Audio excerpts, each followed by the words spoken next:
au Fou. Au Fou. Le village de Fou est là. Le village de Fou. Au Fou que vous allez entendre dans la bataille de Moali. Ça, c'est au Fou. Et de au Fou jusqu'à Moali, ça fait 5 kilomètres. C'est là que s'est passée la plus féroce des batailles entre les colons français et les Congolais, notamment les Maquas, au niveau de la chefferie de Moali. C'est ici que s'est passée cette bataille. Et là, quand vous traversez là, vous arrivez, là-bas c'est la Mambili qui passe là. Et par là, vous avez le parc national de Djala, qui n'est pas loin. Là, il est là. Et les domaines Mboko, puis le parc national de Djala. Et là, c'est Wesso, le Cameroun. Vous avez tout ça. Le Gabon et le Cameroun. Donc, cette bataille s'est passée ici, exactement le 9 septembre 1911. Et donc, nous allons voir du côté de l'histoire de cette bataille qui s'est passée au Congo, Brazzaville, l'actuel Congo-Brazzaville, pendant la colonisation française, c'est-à-dire après la conférence de Berlin. Et donc, les Français étaient en train d'occuper ce qui devait devenir le Moyen Congo. C'est ici, cette partie-là. Donc, vous avez le Cameroun là, le Gabon, et l'Équateur passe là. L'Équateur passe ici, à Makwa. Et la bataille s'est passée à 40 kilomètres ici, là, à Moali.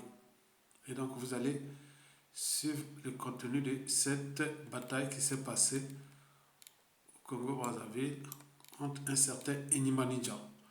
Inimanidja au Makwa, ça veut dire que le chef de la chefferie n'avait que peur de la faim. Il n'avait pas peur de la bataille. Voilà. Donc ça s'est passé là, dans ma tribu, du côté maternel. Donc là, si on voit bien, tout ça là, c'est ma tribu, mais mon côté maternel est là. Là où s'est passée effectivement la bataille, c'est là. Tout ça, c'est le côté maternel. Et plus on approche vers Makwa, c'est le côté paternel. Donc, dans la même tribu. Bon, donc, nous allons maintenant voir qu'est-ce qui s'est passé pendant cette bataille.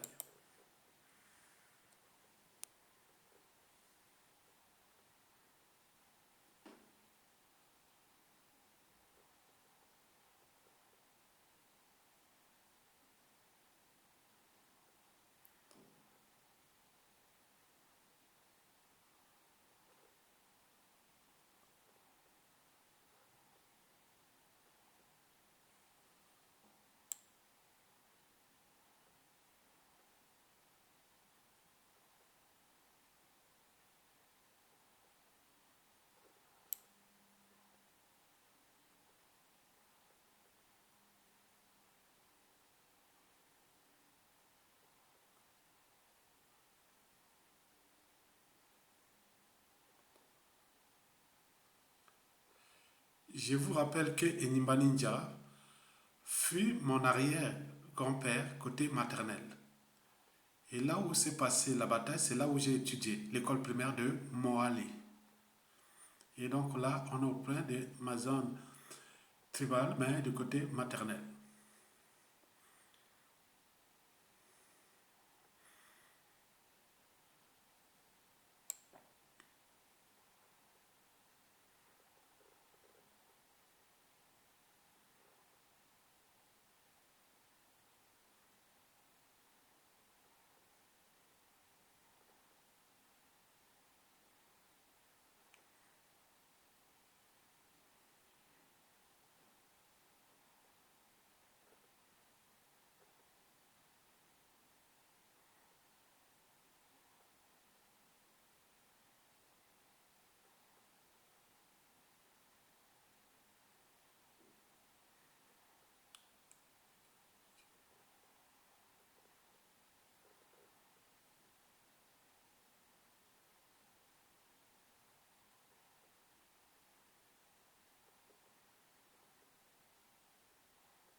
Je vous mettrai le lien de cet article qui est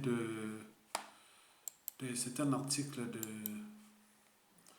Là, ça c'est l'original hein, de cet article. L'occupation de la Nicolas Moussaka, que je vous mettrai les liens et que vous allez à la page, je ne sais pas combien de ce document. Je pense que ça doit être à la page 200. Attends, c'est la page. C'est l'occupation, toute l'occupation. C'est un article qui a été quand même d'une impartialité intellectuelle totale. Hein. Donc, cette histoire-là qui m'a été racontée par mon grand-père maternel, et lui aussi, cette histoire fut racontée par son père. Et donc, voilà. En réalité, Inimani Ninja ne s'est jamais rendu. Il y a eu certes la perte de ces éléments, mais il ne s'est jamais rendu. Donc, il était parti dans la forêt. Quand vous arrivez à l'école primaire vous arrivez au village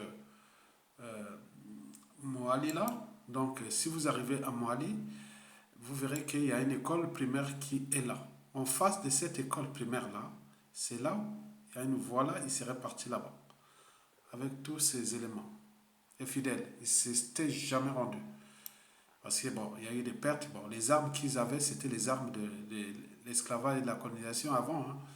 Ok, les bataillons de Français arrivaient avec des armes nouvelles.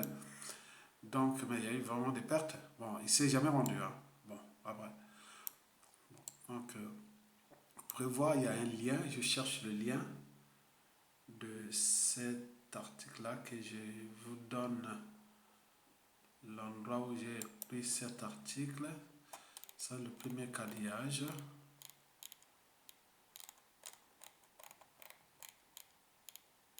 De toute façon, je vous laisserai le lien. Je pense que ça doit être la page. Non, ça doit être en haut. Donc, je vous laisse là pour que vous retrouviez vite l'article. Hein.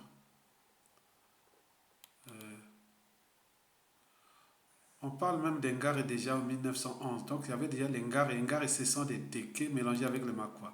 En 1911, on parlait déjà d'Engare. Pour ceux qui vivent à Makwa, l'Engare était déjà là en 1911. À Makwa. Et maintenant, Teke Makwa. Bon, attends, je vais tourner, je vais trouver les 3 phases d'occupation. Voilà, c'est là. Donc, vous allez retrouver cet article à la page.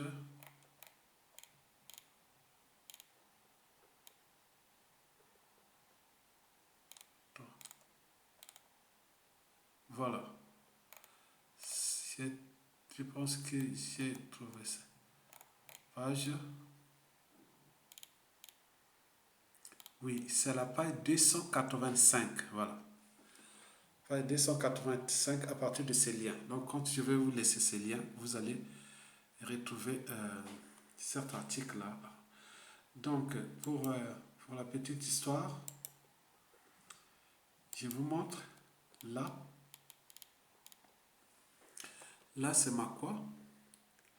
Donc, tout ça là, je vais commencer ça, c'est Makwa. Donc, tout ça là, c'est ma zone tribale. Ça passe comme ça prend tout ça. Ça va jusqu'à vers Moussaka. Vous voyez qu'il y a l'Ikola Moussaka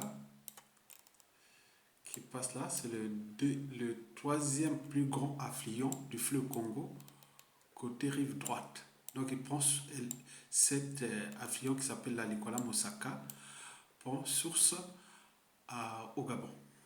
Donc vous voyez, c'est la Nicolas Moussaka. C'est une rivière qui fait comparé à d'autres rivières de la République du Congo, c'est l'unique qui fait des courbes comme un serpent comme ça. Donc vous voyez, c'est ça. Donc si on va là, on va arriver à Moussaka. Donc de là à Moussaka, il me semble que c'est 300 km de cette rivière-là. Vous allez voir à l'école à Moussaka, nous allons arriver dans le fleuve Congo. Mais cette rivière-là a aussi l'affluent qui s'appelle la Mambili qui est là et la Lueso. Nous n'oublions pas le Kouyou qui vient de Wando, qui passe aussi. Là, nous arrivons à Mosaka, à côté du fleuve Congo. Voilà. Ça, c'est la Likola Mosaka. Et donc,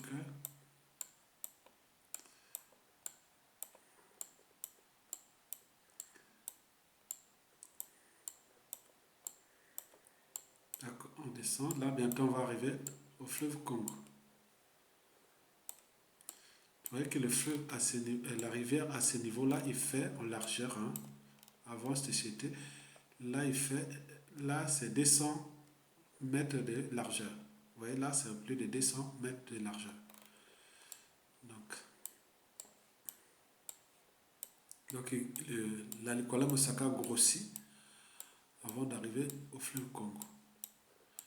Donc, vous voyez comment il grossit. Et donc, bientôt, nous arrivons au fleuve Congo. Vous voyez comment il devient vraiment gros. C'est le troisième plus gros affluent du fleuve Congo, côté rive droite. Donc, le premier côté rive droite, c'est tout justement la Lubangui. Après, il y a la Sanga. Et puis, la Likola Mosaka, qui est là, qui se jette à Mosaka. Donc, bientôt, il va se jeter à Mosaka. Il fait des courbures là. Une grosse courbure là. Oh mon Dieu. Donc, la Likola Mosaka.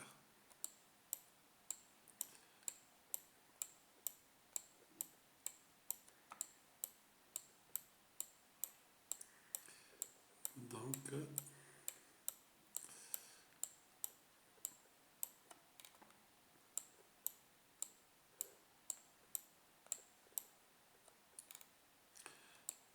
là, c'est toujours la région de la cuvette qu'on appelle département. Bon, là, nous arrivons au fleuve Congo. Là, c'est la ville de Mosaka. Là, vous voyez comment la Likola Mosaka, c'est tout bleu, alors que la Sanga, qui est là, qui vient du Cameroun, vous voyez comment c'est pollué. Hein? Alors que la Likola Mosaka n'est pas polluée. Regarde, l'eau est limpide. Venant de. Donc, voilà, là, nous sommes sur le fleuve Congo. Et là, le fleuve Congo à Mosaka fait jusqu'à 8 km de large. Vous voyez? Là, si on peut mesurer de là jusque là, ça fait 8 km de large. Donc là, c'est comme ça. Si on peut réduire.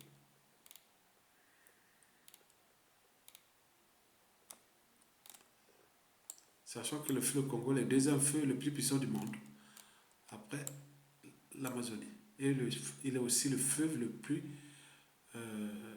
profond du monde, avec des profondeurs jusqu'à plus de 200 mètres de profondeur. Bon, bref, donc vous avez tout compris. Et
vous voyez Makwa dans le monde. Regardez là, c'est tout Makwa dans le monde. Vous voyez. Makwa est là, à l'équateur.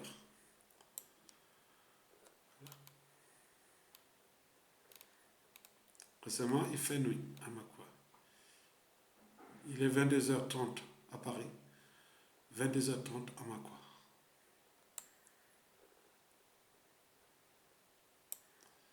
Et là, le continent américain, la moitié de l'Atlantique est dans la nuit. Et le soleil va bientôt s'élever dans l'est. Côté Japon, au Japon, bientôt, ce sera le jour. Voilà, le Japon. Le Japon est là. Bientôt, c'est le jour. Et voilà.